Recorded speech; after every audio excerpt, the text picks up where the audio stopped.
nature of charge में क्या है? It means that the total charge of a system is the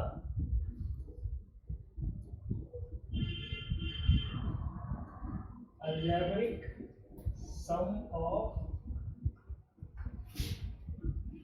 individual charge located different point. Additive nature का मतलब क्या होता है कि जो चार्ज है किसी सिस्टम के अंदर बहुत सारे चार्ज अलग अलग पॉइंट पे बने हुए हैं, मतलब है लोकेट हो रहे हैं, उन सबका जो टोटल सम होगा चार्ज का, क्यू नेट अगर हम उसे कहें, तो वो क्या होगा? सभी अलग अलग चार्ज का सम होगा। कौन सा सम? सिंपल अलजेब्रिक सम। ठीक है ना? तो ये इसकी एक प्रॉपर्टी है। दूसरा है हमारा क्वांटाइजेशन,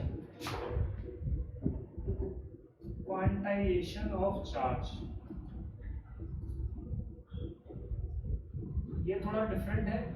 इसमें होता क्या है, एक्सपेरिमेंटली इसे कहा गया है, experimentally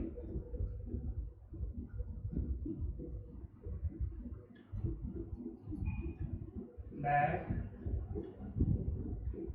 the charge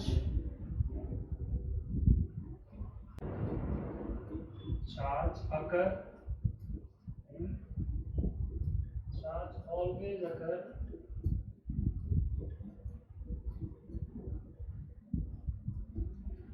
discrete form। Discrete मतलब डिसकंटीन्यूअस भी कह सकते हो। ठीक है, डिसकंटीन्यूअस। ठीक है, कैसे फॉर्म में रहता है? डिसकंटीन्यूअस फॉर्म में रहता है। इंस्टेड ऑफ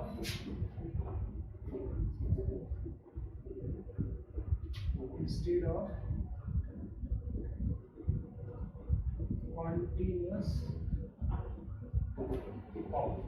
मतलब क्या है कि हमेशा ये अपने डिस्क्रीट फॉर्म में रहता है बजाय कंटिन्यूअस फॉर्म में। जैसे कि हम कहते हैं कि किसी चीज के कोई चीज बढ़ती है तो कैसे बढ़ती है? 1 2 3 4 ऐसे करके। तो इसमें जो किसी भी चीज के ऊपर चार्ज होता है वो डिसकंटिन्यूअस फॉर्म में होता है। जैसे कि किसी के ऊपर 1.6 था इंटू 10 की पावर -19 था, फिर वो 3.2 हो गया। मतलब 1 2 3 नहीं हो रहा है इसमें। क्या हो रहा है? एक फिक्स मतलब उसके इंटीग्रल मल्टीपल से मल्टीप्लाई हो रहा है। ठीक है ना? नंबर नहीं काउंट बार बार बढ़ रहा है, बजाय किसके बढ़ रहा है? एक इंटीग्रल मल्टीपल के साथ बढ़ रहा है। तो इसका अगर मैथमेटिकली लिखें तो क्या होता है?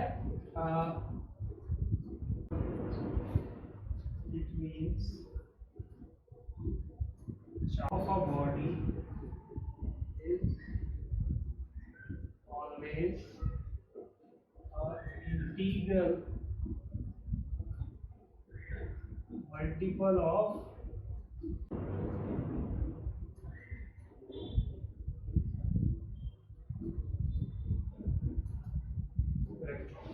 मतलब क्या है? It means charge of a body is always a integral multiple of charge on a electron and electron.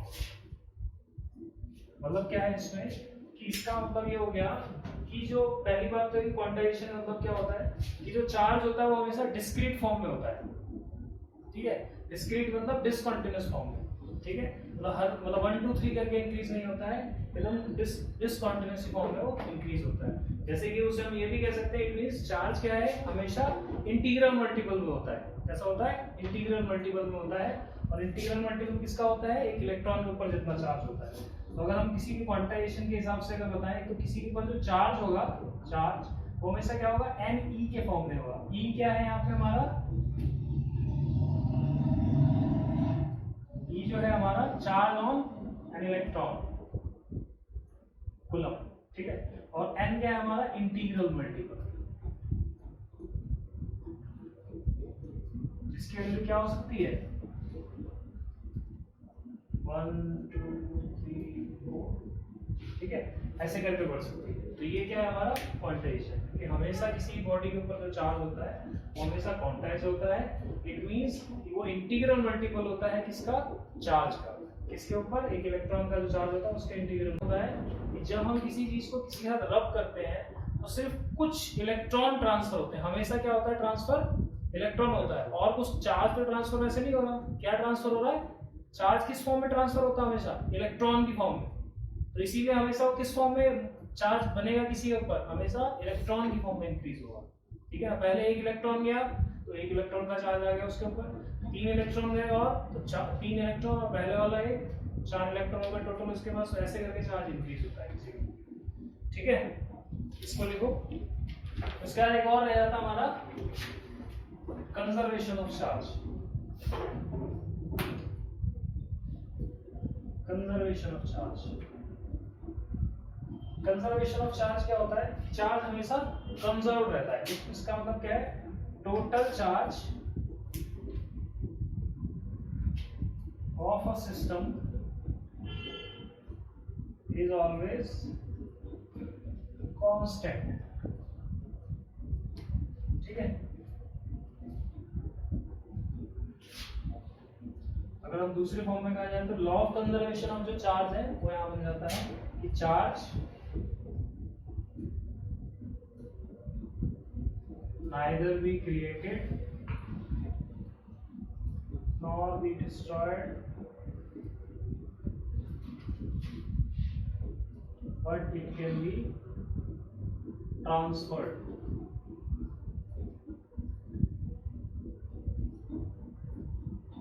ठीक है, क्या हो सकता है? खाली ट्रांसफर होता है। इसका मतलब क्या होता है? तीसरी प्रॉपर्टी है कि charge conservation of charge, total charge जो होता है हमेशा कांस्टेंट। कूलम्ब लॉ क्या कहता है? State that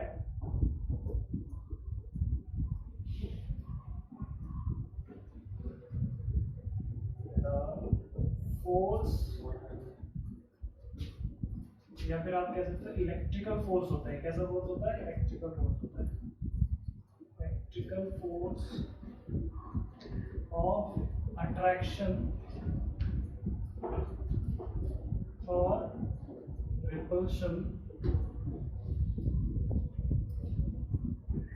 between two stationary charge placed at a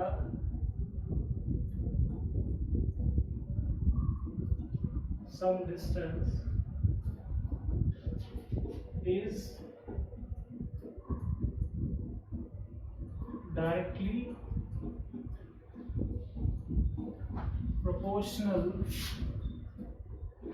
to the product of their charges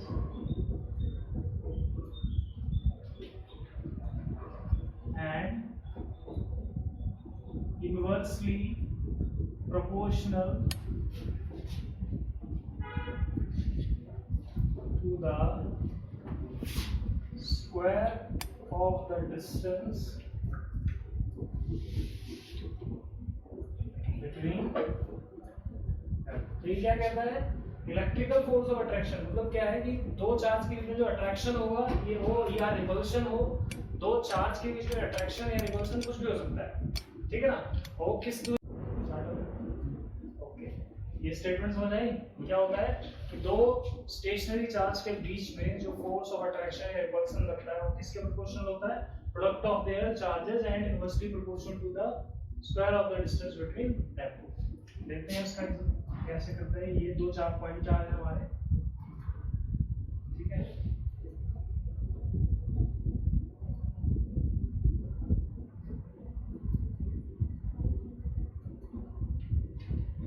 हमारा पॉइंट चार्ज है Q1 है, ये Q2 है, इसके बीच का जो डिस्टेंस है वो R है।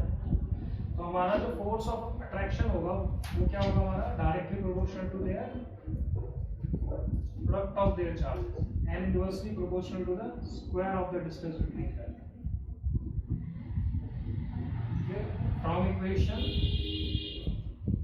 first and second Q1 Q2 by proportionality जब हटाते हैं कोई ना कोई proportionality constant आता है तो वो क्या होगा आपका?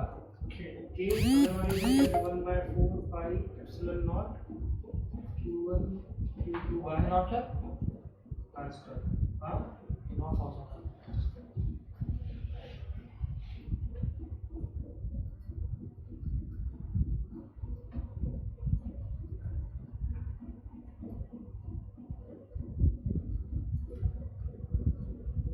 1/4 pi epsilon not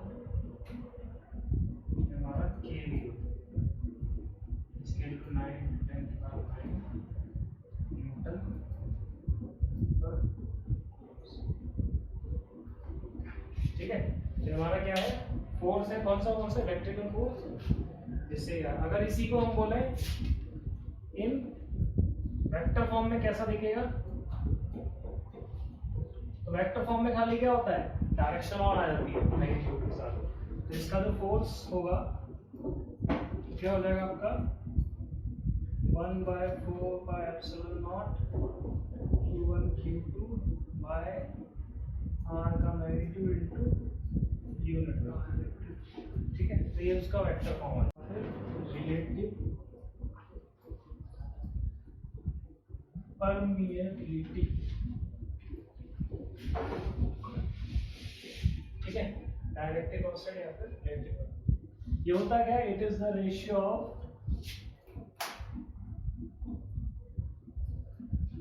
of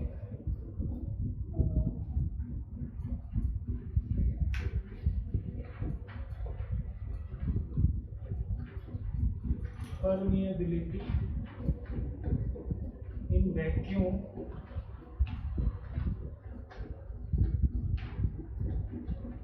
to the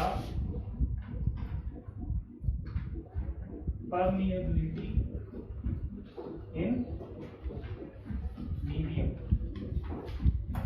होता क्या है, ये k से डिनोट करते हैं और epsilon not by epsilon m से निकालते हैं। ठीक है, ये आपका क्या होता है, रिलेटिव परमेबिलिटी।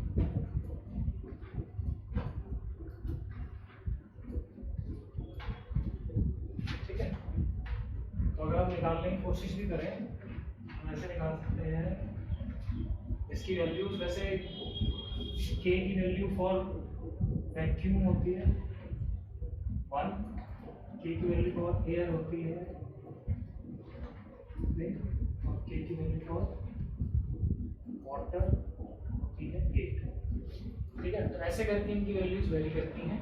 मतलब क्या है, ये permeability in vacuum to the permeability in medium का जो रेशियो होता है उसको रिलेटिव